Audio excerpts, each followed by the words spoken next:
किसी किराए के मकान का सस्ते में मिल जाना किस्मत की बात होती है, लेकिन वो मकान जिसका है और वहां जो जो रहता है, क्या उन पर भरोसा किया जा सकता है? क्योंकि कई बार जो सामने दिखता है वो सच नहीं होता। ऐसी ही एक गलती अनिल भी करने जा रहा था। चलो बबीता, मैं चलता हूं, 1-2 दिन में वापस आ जाऊंगा। पापा, आप कहाँ जा रहे हो? बेटा मैं अनिल, एक बार फिर सोच लो, रत्नागढ़ शिफ्ट होना जरूरी है क्या? वो जगह ठीक नहीं है, तुम भी जानते हो। हम अपने बच्चों के साथ ऐसी जगह पर कैसे रहेंगे जहां लोग जाने से भी घबराते हैं? बबीता, ये क्या बोल रही हो? मैंने कहा था ना, ये सब बेकार की बातें हैं। तुम ज्यादा मत सोचो, मैं 1-2 दिन में लौट आऊंगा। लेकिन अनिल, वो जगह अच्छी नहीं है। अरे, अगर वो जगह अच्छी नहीं होती तो मुझे वहां की फैक्ट्री का मैनेजर क्यों बनाया जाता? हाँ, मैं आज जा रहा हूं ना, देखना इतना अच्छा घर ढूंढ के आऊंगा कि ना तो तुम्हें कोई शिकायत रहेगी और ना ही हमारे होने वाले बच्चे को। अनिल पर बस अब और कुछ मत कहो, बस निकल जाएगी मेरी। मैं चलता हूं। अनिल ने अपनी पत्नी की बात नहीं मानी और वहां से रत्नागढ़ के लिए निकल गया। तो घाटियों और पहाड़ियों से होते हुए अनिल की बस धीरे धीरे अपनी मंजिल की ओर बढ़े जा रहे थे और लगभग 2 घंटे के बाद बस एक झटके से रुकी और कंडक्टर अनिल के पास आकर बोला, के भाया, गाड़ी में रहने का इरादा है के? घर न जाना तुमने? जी, पर अभी तो हम पहुंचे ही नहीं हैं? तो और कत्थे जाना है तुमने? आ तो गया राजसमंद। जी, लेकिन मुझे तो रत्नागढ़ जाना है। रत्नागढ़? रे बावरा हो गया के? तने पता नहीं है के कि रत्नागढ़ कैसी जगह सा? मैं समझा नहीं, आप क्या बोल रहे हैं? रे बंजर जमीन है वो, और शापित भी। कहते हैं वहाँ ऐसी शक्तियों का डेरा है जिसका हम इंसान सामना ना ही करे तो बेहतर है। हाँ, ये आप क्या बोल रहे हैं? देखिए प्लीज, ऐसी बातें करके मुझे डरा ही मत। मैं वहाँ किसी काम से जा रहा हूँ और मेरा वहाँ पहुँचना बहुत जरूरी है, इसलिए प्लीज जरा जल्दी कीजिए। ठीक सा, हमारा काम था समझाना, बाकी आगे थारे साथ जो भी होगा उसकी जिम्मेदारी सिर्फ थारी होगी। ओ ड्राइवर साहब, बस बढ़ा लो, साहब को रत्नागढ़ छोड़ के आना सा। उसके बाद वो बस तीखे पहाड़ी रास्तों से होती हुई रत्नागढ़ की ओर चल पड़ी और थोड़ी ही देर में वो वहां पहुंच भी गई। ले भाया, आ गया रत्नागढ़। मैं तो अब भी कहूं कि आज रात राजसमंद में काट ले, यहाँ सुबह आ जाना। बस वैसे भी वापस राजसमंद ही जावेगी तो छोड़ते चलेंगे तुम्हें। जी नहीं, थैंक यू, पर मैं यहीं उतर जाऊंगा। ठीक सा, जैसी थारी मर्जी, ईश्वर थारी रक्षा करे। तो उसके बाद अनिल वहीं उतर गया और वो बस लौटकर वापस राजसमंद चली गई। बस के जाते ही हर तरफ अंधेरा सा छा गया। तभी अचानक जोर की बिजली कड़की और अनिल को अपने सामने उस बिजली की रोशनी में एक औरत दिखी जो किसी घर की खिड़की से उससे ही देख रही थी। पर बिजली की चमक खत्म होते ही वो औरत गायब सी हो गई और हर तरफ वापस अंधेरा छा गया। हाँ? कौन है? हेलो हेलो, कोई दिखा तो जरूर था मुझे। एक काम करता हूं, आगे जाकर देखता हूं, क्या पता कुछ हेल्प मिल जाए।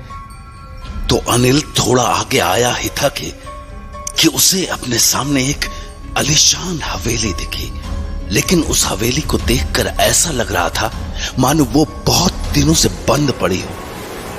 देखने में तो अच्छी खासी हवेली लग रही है। दरवाजा खटखटा के देखता हूँ। कौन है वहां? हाँ? कौन है? हाँ?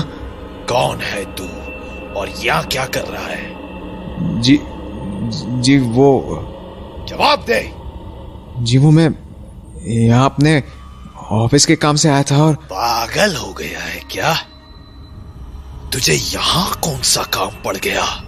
जानता भी है तू कहाँ खड़ा है? जी नहीं, पर मैं... लड़के, अभी के अभी यहाँ से चला जा। ये जगह ठीक नहीं है। अगर यहाँ फंस गया तो जिंदगी भर के लिए निकल नहीं पाएगा, समझा? जी, आप ये क्या बोल रहे हैं? जो बोल रहा हूं ध्यान से सुन। इस हवेली से जितनी दूर हो सके चला जा। देखिए, शायद आप मुझे गलत समझ रहे हो। मैं बस यहाँ पर रात गुजारने के लिए आया था, क्योंकि यहाँ खिड़की पर मुझे कोई औरत दिखी थी। क्या? जी। अनिल के इतना कहते ही वो आदमी एकदम से चुप हो गया और पलटकर वहां से जाने लगा। तो अनिल ने कहा, अरे भाई साहब, आप कहाँ जा रहे हो? मैंने सोचा था तुझे बचा लूंगा, पर अब जो तेरे साथ होगा उससे तुझे कोई भी नहीं बचा पाएगा। हाँ? इतना कहने के बाद वो आदमी वहां से निकला और अंधेरे में कहीं गायब हो गया। भाई साहब सुनिए तो, भाई साहब अजीब आदमी है। अभी तो मुझसे बातें कर रहा था, अब खुद ही पता नहीं कहां चला गया। अरे भाई साहब, कहां गए आप? कौन है वहां? कौन शोर मचा रहा है? हाँ? जब अनिल ने पलटकर उस हवेली को देखा तो उसे अपनी आंखों पर विश्वास नहीं हुआ। जो हवेली अभी कुछ देर पहले तक बिल्कुल वीरान लग रही थी, वो अब पूरी तरह जगमगाने लगी थी और उसके ठीक सामने एक आदमी हाथों में लालटेन लिए खड़ा था। कौन हो तुम? और यहां क्या कर रहे हो? आप?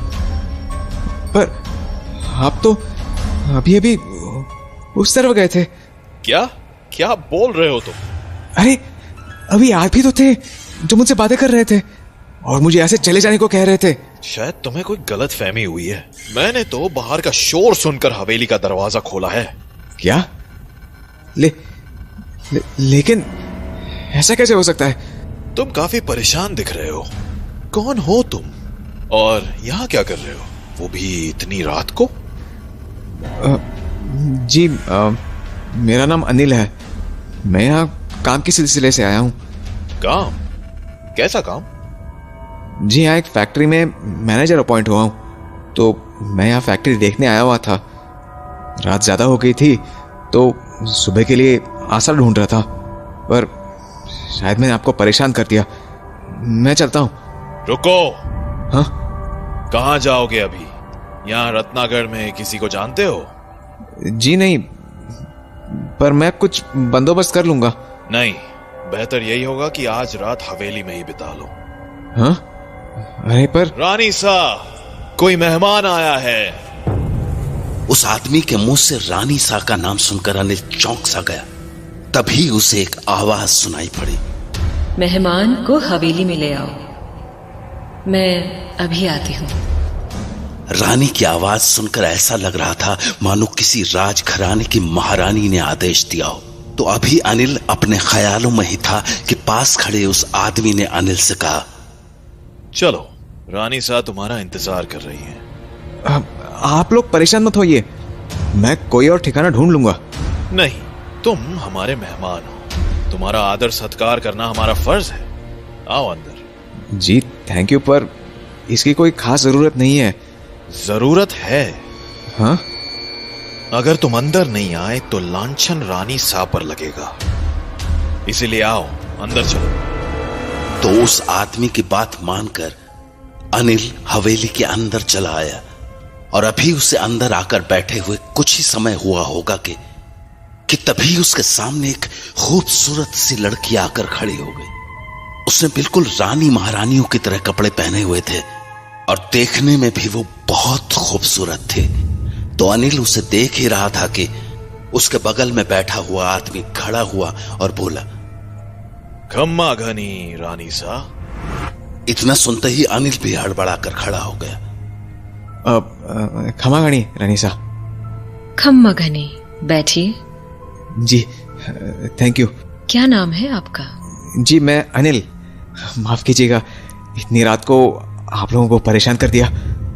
कोई बात नहीं, दरवाजे पर आया हर कोई मेहमान ही होता है, चाहे वो इंसान हो या कोई और। जी? रहने दीजिए, आप नहीं समझेंगे। खैर कहिए, हमारे रत्नागढ़ में कैसे आना हुआ? जी, वो दरअसल मेरी कंपनी ने मुझे रत्नागढ़ की फैक्ट्री का मैनेजर बनाया है, तो बस यहाँ फैक्ट्री देखने चला आया। अरे वाह, ये तो बहुत ही अच्छी खबर है। महेंद्र, जाओ और हमारे मेहमान के लिए रात के खाने का इंतजाम करो। वैसे भी मुझे इनसे ढेर सारी बातें करनी है। जी रानी साहब। उसके बाद महेंद्र रसोई में चला गया और उसके जाते ही रानी अनिल से बोली, अब आप मुझे पूरी बात बताइए, आप यहाँ और किस काम से आए हैं? रानी साहब, वो मैं यहाँ फैक्ट्री देखने के साथ साथ किराए का मकान देखने भी आया हूँ। ओह, किराए का मकान? खुद के लिए? जी नहीं, मेरी फैमिली के लिए। हम सब यहीं शिफ्ट होने वाले हैं। तो आप लोग इसी हवेली में क्यों नहीं आ जाते? मैं वैसे भी यहाँ कभी कभार ही आती हूँ। महेंद्र आप लोगों का अच्छे से ध्यान रखेगा। अरे नहीं रानी साहब, ये तो बहुत ही बड़ी हवेली है, मैं यहाँ रह के क्या करूँगा? क्यों, आपको मेरी हवेली पसंद नहीं आई? नहीं नहीं रानी साहब, ऐसा नहीं है, मैं बस कोई मामूली सा किराए का मकान ढूंढ रहा था। तो आप यहाँ रहकर किराया दे देना। रानी साहब, इस हवेली का किराया भरते भरते मेरी जिंदगी निकल जाएगी। आपका बहुत बहुत शुक्रिया, पर मैं कोई छोटा सा घर देख लूंगा। पर मैंने आपसे कहा ना, मैं यहाँ ज्यादा नहीं रहती, ये हवेली खाली ही रहती है। आप यहाँ आराम से कम किराए पर भी रुक सकते हैं। पर मैं तो 8-9 हजार के अंदर घर देखने वाला था। आप किराया 3-4 हजार भी देंगे तो भी कोई दिक्कत नहीं है। क्या, सच में? हाँ बिल्कुल, आप बस जल्द से जल्द अपने परिवार को यहाँ ले आइए। वैसे कौन कौन है आपके परिवार में? जी, मेरी वाइफ है, एक बेटी है और एक बहुत जल्द एक नन्हा मेहमान भी आने वाला है। बहुत अच्छे, तो आपकी पत्नी पेट से है? जी। क्या नाम है आपकी पत्नी का? बबीता। बबीता। अभी अनिल और रानी आपस में बातें कर ही रहे थे कि तभी वो आदमी रसोई से भागा हुआ अनिल के पास पहुंचा और उससे अजीब किस्म के सवाल करने लगा। कब से प्रेग्नेंट है तुम्हारी पत्नी? जी? कितने महीने हो गए? 5 महीने। पत्नी को खाने में क्या पसंद है? हाँ? डिलीवरी कब है बच्चे की? आप ये आप बताओ मुझे। ये आप किस तरह की बात कर रहे हैं? माफ कीजिएगा, दरअसल महेंद्र इन बातों पर थोड़ा ज्यादा ही उत्सुक हो जाता है। क्यों, है ना महेंद्र? जी रानी साहब, माफ कीजिएगा। मुझे लगता है तुम्हें अपना ध्यान खाना बनाने पर देना चाहिए। जी रानी साहब। रानी के इतना कहते ही महेंद्र वापस रसोई में चला गया, मानो वो रसोई की ओर अपनी मर्जी से नहीं बल्कि डर की वजह से जा रहा हो। तो उसके जाते ही अनिल बोला, रानी साहब, ये महेंद्र जी इतने ज्यादा परेशान क्यों दिख रहे थे? वो दरअसल उसकी पत्नी के साथ गर्भ के 5वें महीने में कुछ अनहोनी हो गई थी, शायद इसलिए वो उस बात को भूल नहीं पाया है। क्या मैं जान सकता हूँ कि उनके साथ क्या हुआ था?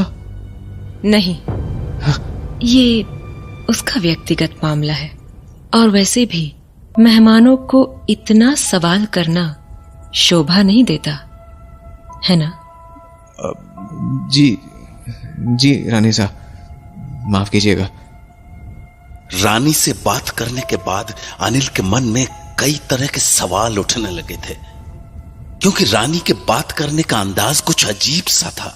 ऐसा लगता था मानो उसकी हर बात में कोई राज छिपा हो।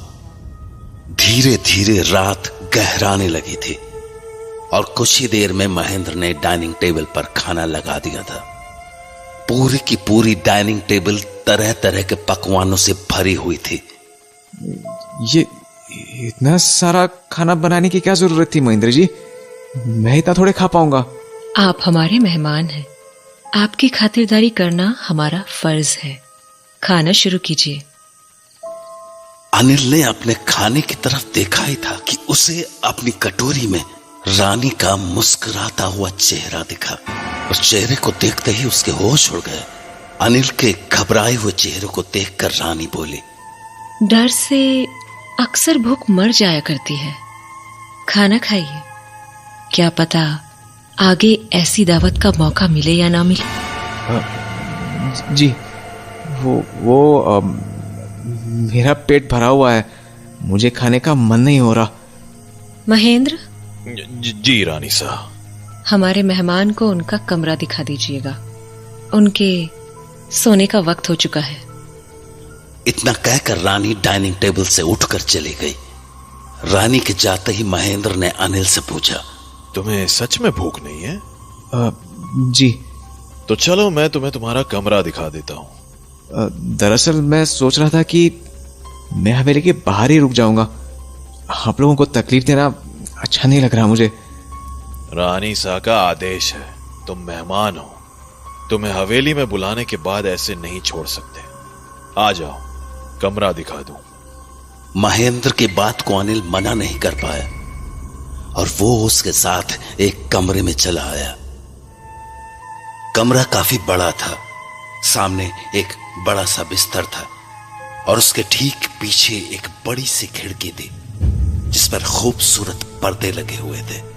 कमरे में आने के बाद महेंद्र ने एक पानी की बोतल को बेड के सिरहाने रखते हुए कहा, आज रात यहीं आराम कर लो और कोई भी जरूरत हो तो सामने का दरवाजा खटखटा देना। मैं वहीं सोता हूं। ध्यान रहे, मुझे आवाज मत लगाना वरना रानी साथ जाग जाएंगी। जी ठीक है। इतना कहने के बाद महेंद्र वहां से चला गया। अनिल भी अब आराम से बिस्तर पर लेट गया। उस मखमली बिस्तर पर लेटते ही उसे नींद आ गई, पर कुछ ही देर बाद उसे अपने पीछे वाले खिड़की के पर्दे के सरकने की आवाज आने लगी, मानो कोई उसे अपने हाथों से धीरे धीरे हटा रहा हो। तो जब अनिल ने अपनी आंखें खोली तो उसे अपने सामने एक परछाई सी दिखी, मानो खिड़की के पीछे कोई खड़ा हो। पर जब उसने पीछे पलट कर देखा तो वहां कोई नहीं था, पर वो पर्दे अपनी जगह से हटे हुए जरूर थे, जिसे देख के अनिल और भी घबरा गया। कौन है? कौन है बाहर? हेलो? तभी अनिल की आवाज सुनकर महेंद्र भागा भागा कमरे में चला आया। क्या हुआ? हाँ? क्यों शोर मचा रहे हो? मना किया था ना शोर करने से। अरे पर मुझे लगा मेरे कमरे में कोई था। कोई था? क्या मतलब कोई था? वो मेरे पीछे की खिड़की पर ऐसा लगा जैसे कोई था। हाँ? अभी तो नहीं होना चाहिए था ये। जी? तुमने किसी का चेहरा देखा था? पता नहीं, मुझे ठीक से याद नहीं। हो सकता है मेरा वहम होगा। मैं ऐसा करता हूं, तुम्हारे लिए कुछ और भी रख देता हूं। हाँ? अरे नहीं नहीं, मुझे कुछ नहीं चाहिए। पानी की बोतल यहाँ रखी तो है, मैं बस थोड़ा सा पानी पी लेता हूँ। इतना कहकर अनिल ने अपने सामने रखी बोतल को उठाया ही था कि महेंद्र चिल्ला कर बोला, नहीं, बोतल वापस रखो। सॉरी, पर मुझे पानी पीना था। ये बोतल पानी पीने के लिए नहीं है। हाँ? क्या मतलब? देखो, जो मैं कहने वाला हूं उसे बहुत ध्यान से सुनना। हाँ? ये जगह ठीक नहीं है। आज की रात गुजार लो और सुबह होते ही तुम इस हवेली से चले जाना। हाँ? क्या? हाँ। ये आप क्या बोल रहे हैं? अभी थोड़ी देर पहले तो आप और रानी साहब मुझे यहाँ रुकने को बोल रहे थे, मुझे यहाँ किराए पर रहने के लिए जगह भी दे रहे थे। फिर अब आप ऐसे क्यों बात कर रहे हैं? ये बहस का वक्त नहीं है, इसीलिए जितना कह रहा हूं मान लो। तुम पढ़े लिखे हो, मैंने पूरी बात समझाई तो विश्वास नहीं कर पाओगे, इसीलिए बेहतर यही होगा कि सुबह होते ही तुम इस हवेली से चले जाओ। मैं अभी तुम्हें जाने के लिए नहीं कहूंगा, क्योंकि अभी खतरा ज्यादा होगा। क्योंकि अगर उसने तुम्हें अभी देख लिया तो तुम लौट कर कभी घर नहीं जा पाओगे। हाँ? जी आप ये कैसी बातें कर रहे हैं? और कौन देख लेगा मुझे? आप किसकी बात कर रहे हैं? इस बॉटल को अपनी जगह से मत हिलाना और सुबह होते ही यहां से चले जाना। और हाँ, भूल से भी पर्दे हटाकर बाहर मत देखना। शुभ रात्रि। इससे पहले कि अनिल कुछ कह पाता, महेंद्र वहां से चला गया। पर उसकी बातें सुनने के बाद अनिल का पूरा शरीर ठंडा पड़ गया था। उसके मन में हजारों सवाल उठ रहे थे, मगर उनका जवाब देने वाला कोई नहीं था। तो वो डरते डरते अपने बिस्तर पर दूसरी ओर तकिया लगाकर लेट गया। उसे अब भी रह रहकर महेंद्र की पर्दे हटाकर न देखने वाली बात याद आ रही थी, और बार बार उसकी नजर सामने के पर्दे पर चली जा रही थी। पर शायद लंबे सफर से अनिल इतना ज्यादा थक चुका था कि कुछ ही देर में उसकी दोबारा आंख लग गई। पर जैसे ही घड़ी में 3 बजे अनिल को नींद में ही किसी की आवाज सुनाई देने लगी, किसी औरत की आवाज। अनिल, अनिल, मेरे पास आओ अनिल, मैं तुम्हारा इंतजार कर रही हूं। आ जाओ, आओ मेरे पास। तभी उसके सिरहाने पड़ी शीशे की बोतल अचानक जमीन पर गिरकर टूट गई। बोतल टूटने की आवाज सुनकर महेंद्र भागा भागा उसके कमरे में आ गया। ये क्या किया? मैंने मना किया था ना इस बोतल को छूने से। इसे हाथ क्यों लगाया? अरे मैंने इस बोतल को छुआ भी नहीं है। तो फिर ये जमीन पर कैसे गिर गई? अरे मुझे नहीं पता। पहले तो मुझे ऐसा लगा जैसे कोई मुझे बुला रहा है, और उसके बाद जैसे ही मेरी आंख खुली, ये बोतल अपने आप जमीन पर गिर गई। क्या? हाँ। नहीं नहीं, ये ठीक नहीं है। हाँ जी? इसका मतलब वो इस कमरे में आ चुकी है। रात के 3 बज चुके होंगे। हाँ, 3:15 हो रहे हैं। पर आप कहना क्या चाह रहे हैं? मामला बहुत बिगड़ चुका है, क्योंकि उसका खेल शुरू हो चुका है। खेल? किसका खेल? रानी सा का खेल। रानी सा का? अरे आप ठीक से क्यों नहीं बताते कि आखिर बात क्या है? यहाँ पर आखिर चल क्या रहा है? हाँ? ये किसकी रोने की आवाज है? कहीं कहीं रानी सा की तो नहीं? हमें जाकर देखना चाहिए। नहीं। हाँ? क्या? क्या मतलब नहीं? ये सवाल जवाब का वक्त नहीं है। मेरी बात ध्यान से सुनो। हाँ पर रानी सा... मैंने कहा ना, मेरी बात ध्यान से सुनो। हाँ? कुछ भी हो जाए, सुबह होने तक तुम इस कमरे से बाहर नहीं निकलोगे। अरे पर महेंद्र, शायद रानी सा आपको बुला रही है। जानता हूँ, रानी सा गुस्से में। गुस्से में? क्यों? क्योंकि मैंने तुम्हें यहाँ से जाने को कह दिया, इसीलिए। महेंद्र, मैं चलता हूँ, पर तुम कमरे से भूल कर भी बाहर मत निकलना, किसी भी हालत में नहीं। इतना कहकर महेंद्र उस कमरे से बाहर चला गया, और उसके बाहर जाते ही मानो सब कुछ बिल्कुल शांत सा हो गया। न तो अब कोई रो रहा था और न ही कोई आवाज लगा रहा था। पर इससे पहले कि अनिल इस सब का मतलब समझ पाता, उसके कमरे के बाहर से किसी के मंत्र पढ़ने की आवाज आने लगी। हाँ? ये कैसी आवाजें हैं? ऐसा लग रहा है जैसे कोई मंत्र पढ़ रहा है, पर कौन? हाँ? ये इन मंत्रों में मुझे अपना और बबीता का नाम क्यों सुनाई दे रहा है? ये यहाँ पर हो क्या रहा है? अभी अनिल उन मंत्रों के बारे में सोच ही रहा था कि अचानक वो आवाजें आनी बंद हो गई, और फिर अचानक किसी आदमी के चीखने की आवाजें आनी शुरू हो गईं। हाँ? ये तो महेंद्र की आवाज है, पर वो इस तरह क्यों चिल्ला रहे हैं? वो ठीक तो है? क्या करूं? बाहर जाकर देखूं क्या? पर उन्होंने तो मुझे बाहर निकलने से मना किया है। नहीं, मैं ऐसे हाथ पे हाथ धरे नहीं बैठ सकता। वो मुसीबत में है, मुझे बाहर जाना ही होगा। तो इसके बाद अनिल एक झटके से अपने कमरे का दरवाजा खोलकर बाहर आ गया।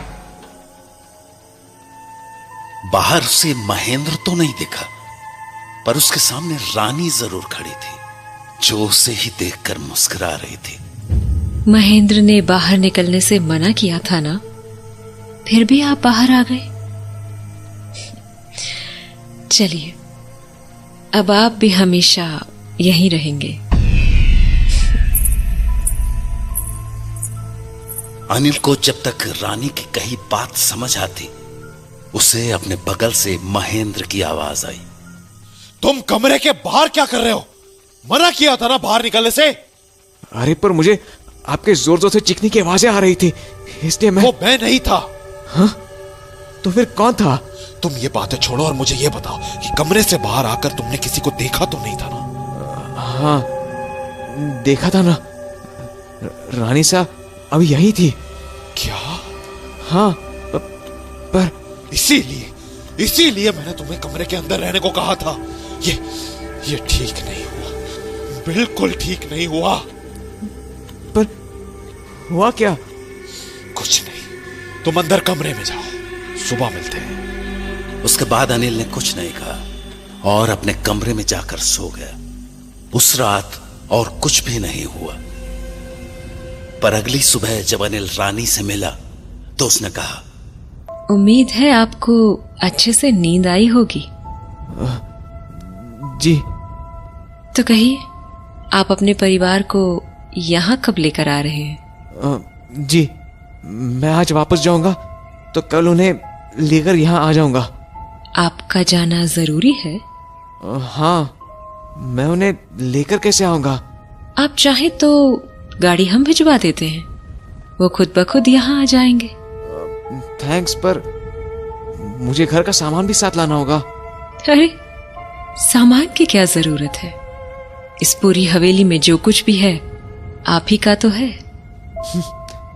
थैंक यू सो मच, पर शायद हमें कुछ सामान तो लाना ही पड़ेगा। मैं चलता हूँ। नहीं, आप ऐसे नहीं जा सकते।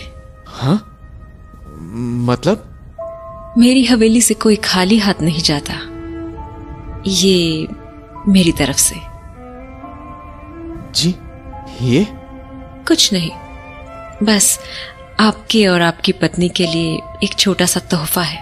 अंगूठी और सिंदूर की डब्बी, पर इसकी क्या जरूरत थी रानी सा?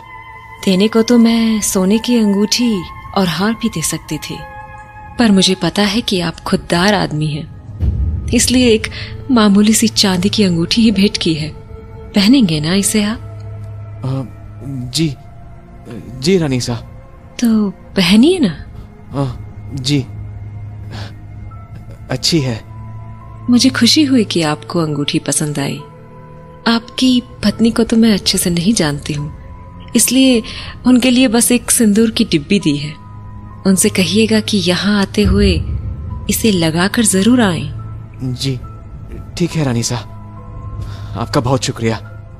अब मैं चलता हूँ। जरूर, जल्दी लौटिएगा, मैं आपका इंतजार करूंगी। जी रानी सा।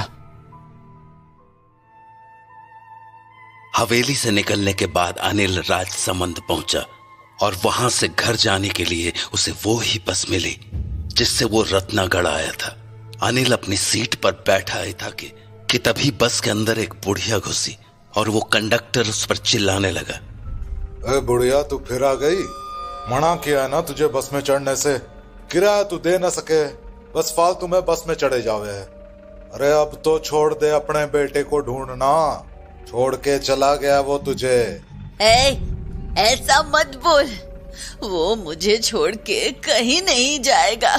अच्छे से जानती हूँ मैं कि वो कहाँ है, बस अब वो मेरे पास लौट नहीं पा रहा है। हाँ, तेरी ये कहानी सुन के थक गया सू मैं, जा अंदर जाकर बैठ जा।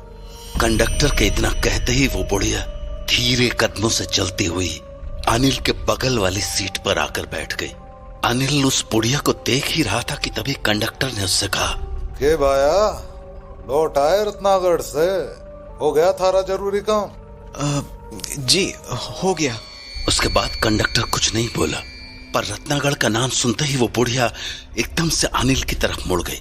तू रत्नागढ़ से आ रहा है? जी। तुझे वहाँ मेरा बेटा मिला था क्या? बेटा? अम्मा, मुझे कैसे पता होगा आपके बेटे के बारे में? मैं तो पहली बार गया था रत्नागढ़। वो वही रहता है सालों से। ओह, पता नहीं अम्मा, मैं नहीं जानता। तू रत्नागढ़ में कहाँ रुका था? वो हवेली है ना, रानी सा की, वहीं पर। हवेली? जी। फिर तो तूने मेरे बेटे को देखा होगा ना? वो उसी हवेली में तो रहता है। हाँ, कहीं आप महेंद्र की बात तो नहीं कर रही? हाँ, वही तो है मेरा बेटा। कैसा है वो? 10 साल से उसका चेहरा नहीं देखा मैंने। अरे क्यों, वो आपसे मिलने नहीं आया? नहीं, 10 साल हो गए, पर मेरा महेंद्र उस हवेली से कभी लौटा ही नहीं। 10 साल? पर इतने सालों में वो आपसे मिलने क्यों नहीं आया? मुझे पता नहीं बेटा। जाते वक्त अपने साथ अपनी बीवी को भी ले गया था वो भी तब जब से वो पेट से थी। मैंने बहुत समझाया था उसे, पर उसने मेरी एक बात नहीं मानी, और वहाँ जाते ही मेरी बहू खत्म हो गई। रह गया तो बस मेरा बेटा महेंद्र, अकेला। फिर भी कभी मेरे पास वो लौट कर नहीं आया। न जाने ऐसा क्या लगाव हो गया है उसे उस खाली हवेली से। खाली हवेली? हाँ, हवेली वीरान ही तो है।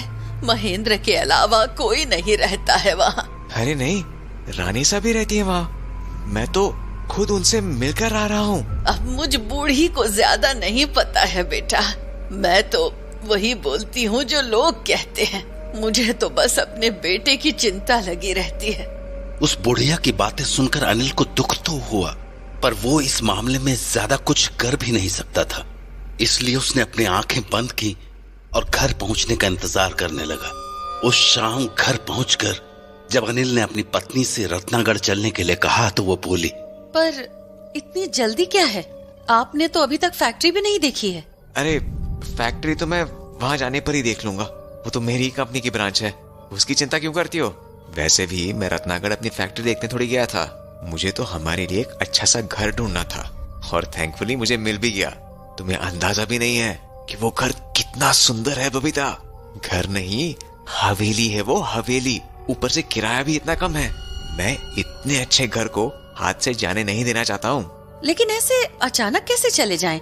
इतना सामान भी तो है। अरे हमारे काम का सब कुछ है वहाँ, और अगर कुछ जरूरत पड़ी तो यहाँ से शिफ्ट करवा लेंगे। पर बबीता ज्यादा सोचो मत। ऐसे अनजान शहर में इतने अच्छे घर का मिल जाना बहुत किस्मत की बात होती है। और तो और वहाँ तुम्हारी भी बहुत ज्यादा मदद हो जाएगी। मतलब? अरे हमारे साथ रानी सा का वो आदमी भी तो रहेगा ना, महेंद्र। जब तुम्हें बेबी होगा तो घर के सारे काम वो देख लेगा, इसलिए तुम बिल्कुल रिलैक्स हो जाओ। पता नहीं अनिल, मुझे एक अजीब सी घबराहट हो रही है। मैंने रत्नागढ़ के बारे में कभी भी अच्छी बातें नहीं सुनी है। पता नहीं वहाँ जाना ठीक भी होगा या नहीं। अरे बबीता, तुम अब भी इन सब अफवाहों के चक्कर में पड़ी हो। जब मैं खुद वहाँ जाकर देख चुका हूँ तो फिर दिक्कत क्या है? चलो अब जल्दी से निकलते हैं, नहीं तो रात ज्यादा हो जाएगी। अच्छा, वहाँ पे जो रानी सा थी ना, उन्होंने ये सिंदूर दिया है तुम्हारे लिए, इसे लगा लेना। क्यों?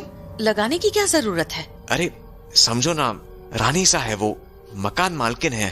उनका मान रखने के लिए सिंदूर लगा ही लोगे तो तुम्हारा क्या जाएगा? लगा लो, उन्हें भी अच्छा लगेगा। अब चलो जल्दी करो, हमें निकलना होगा। हाँ, मैं आती हूँ। रत्नागढ़ के बारे में सुनकर बबीता वैसे ही बहुत परेशान थी, और जब अनिल ने उसे वो सिंदूर की डिब्बी दी तो वो और भी ज्यादा घबरा गई।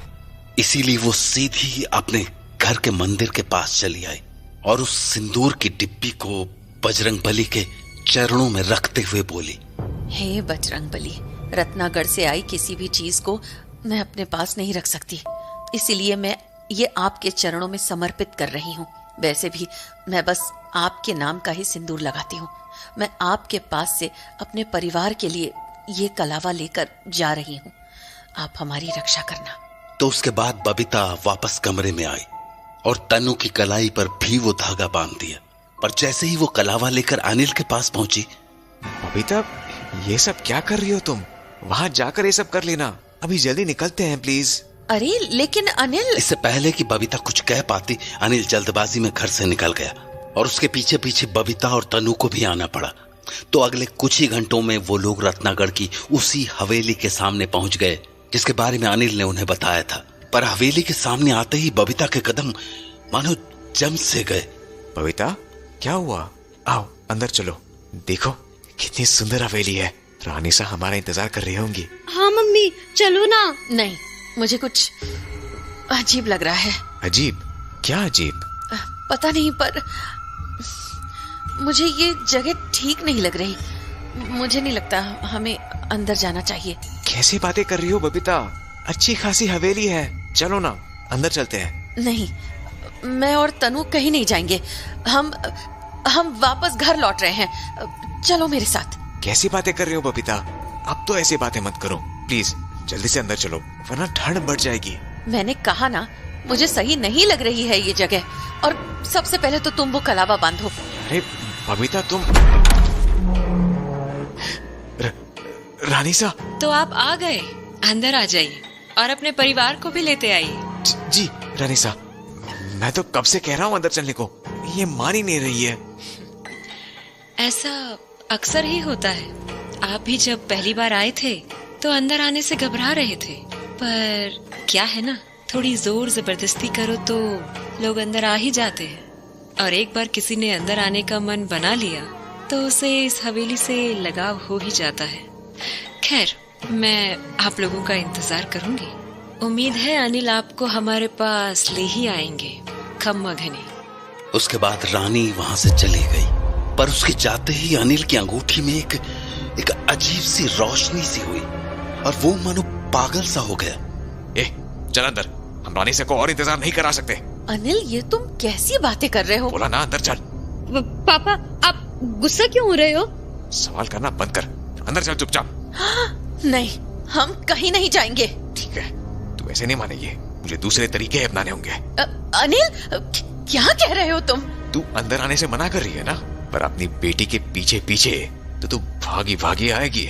चल रे लड़की, हमें हवेली में जाना है। हाँ पापा? तनु कहीं नहीं जाएगी। ऐसे कैसे नहीं जाएगी? अभी घसीट कर ले जाऊंगा मैं इसे अंदर। अनिल नहीं, ये क्या बोल रहे हो? हे बजरंग बली, रक्षा करो। ए लड़की, चल। अनिल ने तनु का हाथ पकड़ा ही था कि एक जोर की बिजली कड़की और अगले ही पल अनिल जमीन पर अपने हाथ को पकड़कर बैठ गया। अनिल? पापा, क्या हुआ? ये तुम ठीक नहीं कर रही हो, बिल्कुल ठीक नहीं कर रही हो। तुम रुको, तुम्हें रानी सा ही ठीक करेंगे। मैं उन्हें बुलाकर आता हूँ। इतना कहते ही अनिल भागता हुआ हवेली के अंदर चला गया और बबीता और तनु उसे एकटक देखते रह गए। मम्मी, ये क्या हो रहा है पापा को? वो इतने गुस्से में क्यों हैं? और वो अकेले अंदर क्यों चले गए? इससे पहले कि बबीता कुछ बोल पाती, उन्हें हवेली के अंदर से अनिल की जोरों की चीखने की आवाजें आने लगी।